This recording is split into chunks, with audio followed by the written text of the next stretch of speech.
Interconductismo. Doctor Jorge Guerrero Barrios, Grupo 1303. Integrantes del equipo: Del Ángel Flores Víctor Servando, Espinosa Jiménez Ángel Daniel, García Valencia Julio César, Ramos Ramírez Alfredo.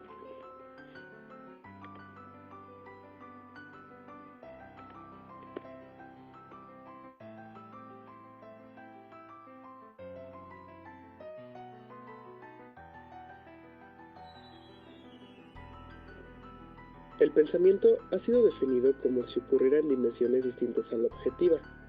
El pensar estaría conformado por procesos internos no susceptibles de observación. Esa traba metodológica fue superada en las teorías de Skinner y Vygotsky.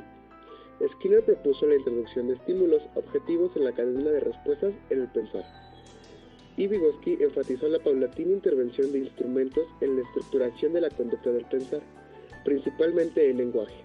No obstante, estas definiciones caracterizan el pensar como una autogeneración de estímulos, con muchas similitudes a los estímulos internos de las definiciones mentalistas. Cantor define el pensamiento como la manipulación de conductas implícitas y manifiestas, pero el concepto de manipulación hace recordar enfoques mentalistas. A su vez, Rives señala que el pensar es un tipo especial de relación de la cual participa la conducta. Se describe el pensar como autosustitución referencial. Sustituir equivale a transformar, que significa tener la capacidad para desligar conductas particulares de su correspondencia funcional con las contingencias físicas presentes y, conforme a esto, ser capaz de ligar esas conductas a circunstancias no presentes en la situación actual. Psicología interconductual. Esta no se limita al estudio de la conducta compleja ni a la acción refleja, sino difiere del conductismo, en donde aún hay vestigios de dualismo de cuerpo-mente, y también se rechaza lo psíquico para que sea estudiado por otras corrientes. En el conductismo, la idea se reduce a componentes biológicos. Así, la psicología interconductual considera los eventos psicológicos como campos simétricos donde los actos del objeto estímulo y el organismo se dan simultáneamente. Por su lado, el reactivo considera importante las funciones a los organismos y sus estructuras, tanto bioquímicas como biológicas. El interconductismo considera el pensamiento como, o los sueños o la conciencia como fenómenos interpretables en términos de interacciones y no están aislados de lo externo, por lo que interactúan. Aquí podemos ver simplemente la relación interconductual de lo que es el conductismo con esta misma rama y de cómo de una parte individual partemos a una parte más general en donde ya hay interacciones, que es a lo que difiere del conductismo. Eso lo podemos encontrar en el artículo de Melgar A. del 2000, en El pensamiento, una definición interconductual, de la revista de investigación en psicología, página 23. Pensamiento. En la perspectiva del pensamiento conductual es de una manera individual, con Skinner, en donde las ideas convencionales carecen de importancia, son insustanciales, tienen falta de factores y observaciones. También esto lo podemos ver como los factores como las relaciones entre variables y ambiente que afectan la conducta para el desarrollo de la resolución de problemas en el individuo, ambiente u organismo. La perspectiva conductual de Skinner también se relaciona con el aprendizaje verbal. Aquí, en la perspectiva de pensamiento en el interconductual, con Rives y Cantor, critican este aprendizaje verbal en donde hay una falta de conceptos que derivan, aportan o conceptualizan el pensamiento, como la resolución de problemas en el individuo, ambiente u organismo. La perspectiva interconductual es una forma más general del organismo que se divide en partes del tipo biológicas, físicas, químicas y bioquímicas. Esa relación que tenemos entre lo que es lo interconductual y lo conductual, partimos simplemente de lo individual, de lo conductual, de la idea de Skinner, a lo general de la idea de Cantor y Rives, de un organismo. Con relación en el mapa anterior, tenemos que por pensamiento encontramos lo que es la memoria, y esta se puede dar por causas de tiempo, ambiente, concepto o distancia, en donde en tiempo los organismos generan problemas, que tienen las facultades y los procesos con acciones sobre un objeto por medio de modificación, uso o interacción de un modo jerárquico. Las causas de concepto son de causalidad, y en donde podemos ver que las acciones o los procesos crean modificaciones en el ambiente. La memoria, como tal, es la retención o el almacenamiento de la información para un empleo oportuno en donde hay una distancia y una conveniencia. simplemente podemos ver que la memoria puede actuar de una forma de almacenamiento en donde toda la información recaudada o almacenada a lo largo de la experiencia del individuo sobre su referencia es aportada o se emplea en un momento específico u oportuno en donde es la necesidad de generarla. Esta información la podemos encontrar en el libro de Psicología de Aprendizaje de Emilio Ribes, de Conducta Humana Compleja, en el Manual Moderno, página 176. Ver mapa siguiente. La relación memoria y pensamiento está diferenciada por estadios de memoria inmediata y las funciones psicológicas. En las funciones psicológicas podemos ver que evolucionan las relaciones interfuncionales entre memoria y otras funciones, así como las funciones psicológicas también son evolutivas. En esos estadios, la memoria inmediata aparece junto con la memoria mediata y parte de la adolescencia con las relaciones interfuncionales que invierten su dirección. Así, en la adolescencia también recordar lo que significa el pensar y qué es la construcción de conceptos abstractos. La memoria inmediata parte de la infancia temprana y se basa mayormente en la memoria. También la infancia temprana viene de la función psicológica central, que es lo mismo que acabo de mencionar, es la memoria. La memoria es la base para el pensamiento y está determinada por este. También podemos ver que desde el pensamiento se vincula con una serie de ejemplos, grupos enteros de objetos visuales unidos por lazos visuales. El pensamiento tiene como influencia la influencia no mediata que determina la estructura de la totalidad de este. Y podemos ver que a partir del pensamiento de la memoria significa el recordar, pero sin abstracción. Y es de carácter sincrético. Esta información la podemos encontrar en el libro de Psicología del Aprendizaje y Conducta Humana Compleja de Emilio Ribes, del Manual Moderno, página 177. Ver mapa siguiente. Cantor dice que los fenómenos psicológicos no son unidades discretas y que consisten en estados más o menos duraderos. Al referirse a fenómenos psicológicos, dice que son el razonamiento, las cogniciones, los deseos, las decisiones y el pensamiento. De este último, Cantor dice que trata con objetos que son independientes del mismo, es decir, externos, de los cuales ciertas partes son de su interés, por lo que las demás son excluidas. El pensamiento incluye indiscriminadamente cualesquiera forma de conciencia. El pensamiento es o tiende a ser parte de la conciencia personal y que ésta está cambiando continuamente. Ver mapa siguiente. Cantor hace una división de su psicología objetiva y la psicología naturalista con respecto al pensamiento. La psicología naturalista rechaza que el pensar ocurre en una mente alejada de las cosas, en contrario que la psicología objetiva dice que el pensar es un campo conductual y este puede ser concreto o específico. En este campo conductual es donde los objetos estímulos tienen que representarse de alguna forma por estimulación sustituta. Ver mapa siguiente.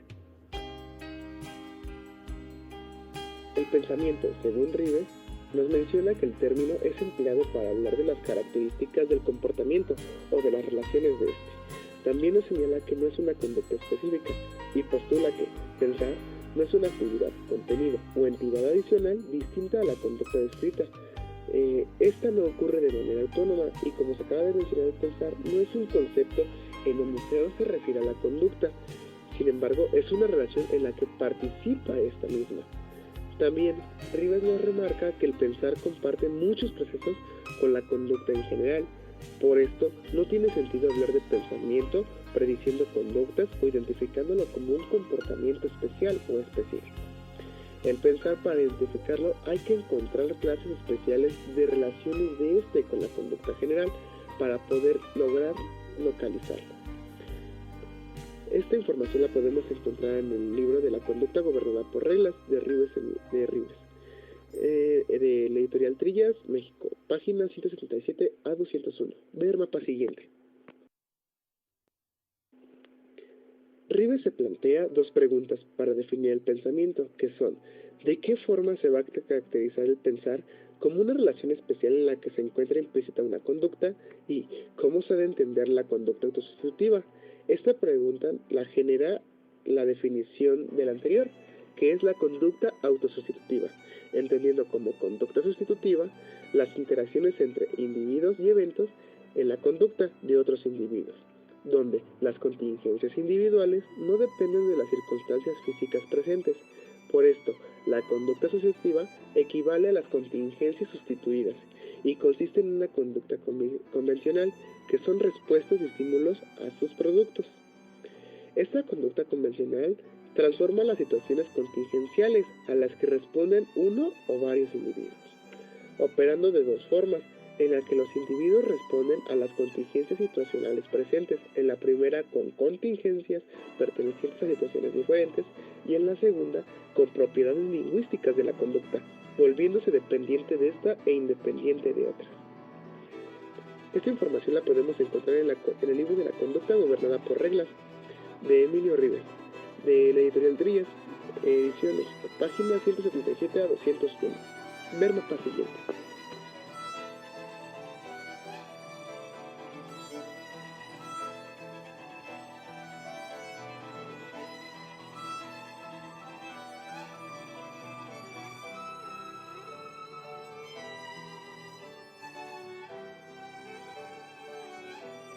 Ribes también postula que para sustituir significa una capacidad de desligar conductas personales. Conforme a esto, ligar esta conducta a circunstancias físicas no presentes. Por lo tanto, que para identificar la conducta del pensar, esto debe consistir en algunas de estas conductas transituacionales o conductas extrasituacionales, en donde la conducta sustitutiva debe de ser autosustitutiva, cumpliendo dos condiciones. La primera, la conducta del individuo afecta su propia conducta de acuerdo a confrontaciones del tipo previo o futura. Y la segunda, la conducta del individuo consiste en una interacción lingüística independiente de situaciones específicas como eventos consecuenciales, ya que esta conducta autosustitutiva debe transformar las contingencias a las que responde el individuo. Es una cuestión de desligamiento funcional de las contingencias como tal, y no está restringida por las características morfológicas de la conducta.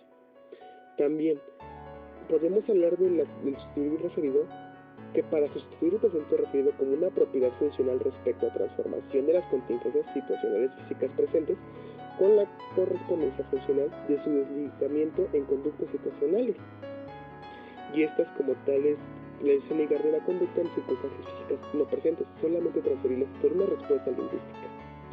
Esta información también la podemos encontrar en el libro de Ribes en 1999 de la conducta gobernada por reglas, en algunos pensamientos acerca del pensar y su motivación, de la editorial Trías, publicado en México, de la página 137 a la 201. Ver siguiente mapa.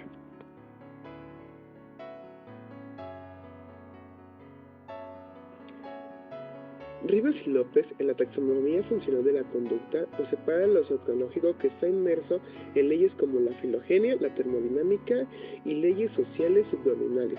También, el psicológico ocurre en campos de interacciones múltiples y se estudia contenido molar y contenido molecular, esto de una forma cuantitativa y cualitativa, organizados en interdependencias cualitativas y cuantitativas, como lo acabo de mencionar. Lo psicológico estudia la realidad, es irreductible a lo social, físico, químico y biológico, y esto conforma una historia particular de organización, y son necesarias pero no suficientes para las respuestas.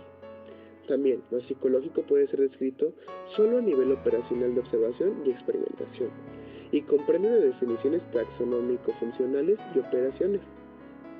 También, lo psicológico como lenguaje no se limita a la función sustantiva de la palabra oral, sino a formas de comunicaciones más complejas. De una forma taxonómica, el campo de interacción de representación conceptual de un segmento de interacción del organismo individual con el medio crea factores disposicionales que son situacionales y son variaciones del organismo o ambientales no configuradas directamente en la interacción, y son de historia interconductual.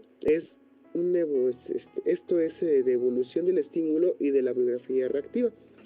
También son un conjunto de eventos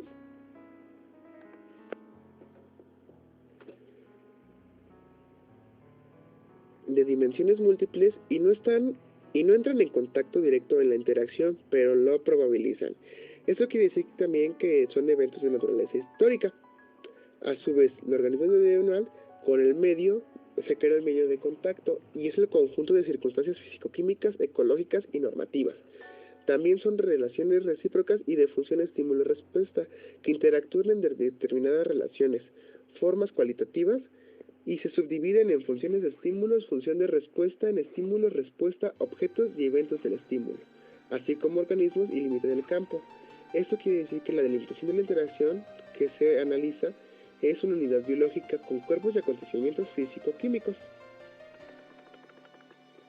También podemos encontrar en este mapa que se basan en unos estudios de Bijoy y Sneffler, en donde los campos de interacción son factores disposicionales de medio de contacto, función estímulo-respuesta y de un sistema de contingencias, estructurado de distintos niveles funcionales, inducivos progresivos de mediación, como son sustitutivo no referencial, sustitutivo referencial, selector, contextual y suplementario. También podemos observar que desde la idea de Rivers y López, el objeto de estudio de la psicología es la conducta de los organismos y las identifica condiciones históricas, situacionales y paramétricas. Como lo acabo de decir, son los campos de interacción basados en Bijoy y Sneffler. Ver mapa siguiente. También podemos ver que el lenguaje y el pensamiento tienen elementos que estructuran el lenguaje, que son preposiciones, artículos, conjunciones y adverbios, y son señales que refieren la conjunción, el orden, la coordinación, la determinación, la disyunción y la cuantificación, que forman modelos simbólicos atribuidos al pensamiento. Estos son respuestas imaginativas sensoriales que no tienen correlato verbal, son suprimidas por la sociedad y son un conjunto de señales de segundo sistema. También en el pensamiento se expresa como fuente de señales a través del aparato vocal y como una actividad sinestésica y se vuelven encubiertas. Así, basándonos en lo que Vygotsky plantea, podemos ver la evolución genética del pensamiento, lenguaje egocéntrico y el sujeto en las señales de guía. Se convierte en lenguaje interno o pensamiento, la sintaxis se modifica y es eminentemente predictivo. Porque no es necesario decirse que el objeto se califica a sí mismo y se asume que la gramática sintáctica es en donde acciones motoras se asocian a respuestas verbales. Esa información la podemos ver en el libro de Lenguaje y Conducta de Rivers y de Hansen, 1990, de la editorial Trías, página 224 a 225. Ver mapa siguiente. También Rivers nos menciona que hay distintos tipos de pensamiento y que esos se dividen en dirigidos y no dirigidos. Los dirigidos podrían llamarse el pensar inteligente porque se relaciona con la solución de problemas y se entiende en conducta dirigida a resultados, encontrada como la conducta inteligente. También se relaciona una parte de conductas extrasituacionales con las que permiten al individuo responder a situaciones paralelas, futuras y externas, sin verse afectado situacionalmente. Este pensamiento o tipo de pensamiento dirigido contiene una conducta sustitutiva transituacional y no está restringida solo a lenguajes naturales, porque incluye cualquier lenguaje del tipo formal o arbitrario creados por condición, por ejemplo, la pintura, la música o las matemáticas. Y esta ya que satisface el requerimiento de direccionalidad y efectividad. Así como el pensamiento no dirigido consiste en una conducta autosugestiva no efectiva, basada en algunas acciones lingüísticas y trata de conductas no ajustables a episodios en los cuales el individuo habla consigo mismo, afectando su condición presente y sus acciones y no tiene una acción autodirigida, representando así ajustes a situaciones de tipo pasadas o futuras. En el pasado, como lo es el recordar, que consiste en reproducir algún tipo de dicho o hecho y un aspecto y de tipo futura, como por ejemplo el repasar el diálogo, anticipar circunstancias o predecir un evento. Estos tienen aspectos en común que afectan al individuo de forma en que éste parece estar presente en la situación. Así como esto, la relación con la conducta convencional es la cual se transforma sus propias cotidianas convencionales que están definidas por contingencias lingüísticas y por sistemas reactivos convencionales, generando dependencias entre sus elementos. En este mapa podemos encontrar la diferencia entre lo que es un tipo de pensamiento de lo que es el pensamiento dirigido y el pensamiento no dirigido de Emilio Rivers, en donde nos manejamos de una forma autosugestiva, extrasituacional e intersituacional. Esta información la encontramos en el libro de la conducta gobernada por reglas, de algunos pensamientos acerca del pensar y su motivación, de Trilla, página 137-201. Ve el siguiente mapa. En este mapa podemos mencionar que Rivers cita a Ray de 1969 acerca de su modelo del análisis del pensar como una autoenseñanza y viendo el modelo que es útil para aclarar el proceso de la conducta autosugestiva transituacional, cuando el individuo formula unas reglas prescriptivas instrucciones para transmitirlas o replicarlas, incluyendo una instrucción, una formulación, un reconocimiento o una identificación llamadas categorías adverbiales. El individuo esto lo formula cuando el individuo describe las contingencias que lo produjeron, y esos son conductas asociativas de tipo extrasituacionales. También se vuelve conducta pensante desde el momento en que el individuo o el sujeto lo describe. El modelo de aprendizaje de Ryle, que postula que conocer algo que sea instrumental para la acción de un problema no siempre significa pensar. Esto nos aclara simplemente la diferencia entre un modelo y la tendencia al significado del pensamiento. Aquí Rivers nos menciona que pensar de tipo transsituacional consiste en una búsqueda de ejercicio de la conducta lingüística y no debe ligarse a ninguna ejecución específica o contingencia situacional, relacionada funcionalmente con contingencias situacionales referenciales correspondientes a sus circunstancias. Y el pensar significa la capacidad de comportarse respecto a la propia conducta convencional, a fin de identificar, describir, aplicar las relaciones implícitas en el juego del lenguaje como una especie de conductual. Esta información también la podemos encontrar en el libro de la conducta gobernada por reglas de Emilio Rivers, desde la página 177 a la 201. Ver siguiente nota.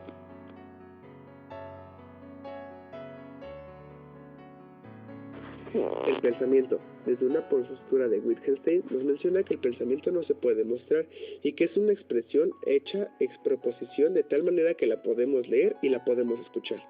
También es una figura lógica de los hechos y representa cómo son las cosas porque comparten forma análoga con la realidad, que pueden ser tanto verdades como mentiras. Esto se puede ver a través de proposiciones lógicas ilustrativas y pueden ser contradicciones lógicas o tautologías. Por ejemplo, una contradicción lógica puede ser la siguiente: es un hombre y no es un hombre, siempre que hombre significa lo mismo para ambas partes. Y en una tautología podemos ver que, por ejemplo, es sé que está lloviendo o no está lloviendo, pero esta no dice nada. Estas no son proposiciones, sino son cosas comunes o verdaderas que muestran cómo son las cosas. También podemos ver que la contradicción lógica es distinta a una tautología o opuesto, y las tautologías se postulan que todas las proposiciones pueden ser reducidas. Esta es la teoría que nos maneja Wittgenstein sobre el pensamiento. Ver mapa siguiente. Wittgenstein también nos propone que para entender qué es pensamiento es necesario comprender que no se mira al interior de la mente para observar los pensamientos, sino lo que importa es lo que indica que se trata de un pensamiento. También su propio significado no requiere de ningún complemento en la mente, y eso tiene que ser mediante la obtención. Y no es necesario que se produzcan gestos corporales, ni tampoco monólogos internos o imágenes mentales para poderlo entender. Las reglas para comprender se rigen en el uso de la palabra del pensar y de cómo ésta fue descrita. Wittgenstein propone que es un núcleo central de la vida humana y que también es un concepto ampliamente ramificado y abarca diversas manifestaciones de la vida, así como un indicador que no es un producto o algo instantáneo, no así su expresión, porque sabemos repentinamente qué decir. Esto tiene que ver más con la ciencia del pensamiento y la forma de estudio de este. Él también nos propone que es una palabra simple de uso corriente, pero el significado de una palabra depende de su contexto, la escena y las circunstancias en las que se utiliza.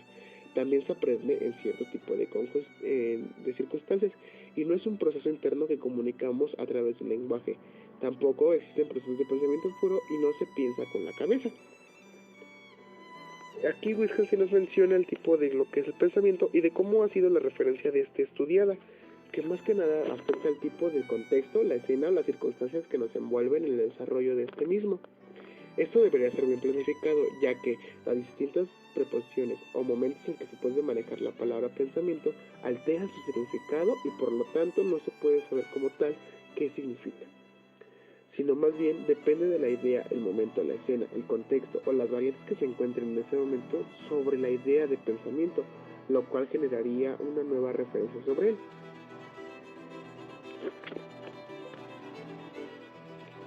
En conclusión, podemos mencionar que el pensamiento desde la perspectiva de Rivers es considerado como un concepto bastante complejo, ya que en él se desarrollan varios procesos que lo componen y cómo estos se ven influenciados por una generalidad del organismo, así como la forma de ver la solución de problemas en el pensamiento a partir de la conducta extrasituacional y la suscriptiva. Por otro lado, Cantor menciona la relación que tiene con diversas funciones psicológicas, como lo son los procesos cognitivos e imágenes mentales, la solución de problemas. Y con esto se puede mencionar que el pensamiento como tal adquiere propiedades funcionales que requieren una profundización mayor para poder así describir las diversas conductas que se generan en el organismo como tal y cómo los diversos efectos o factores, así como el contexto, modifican las relaciones de este.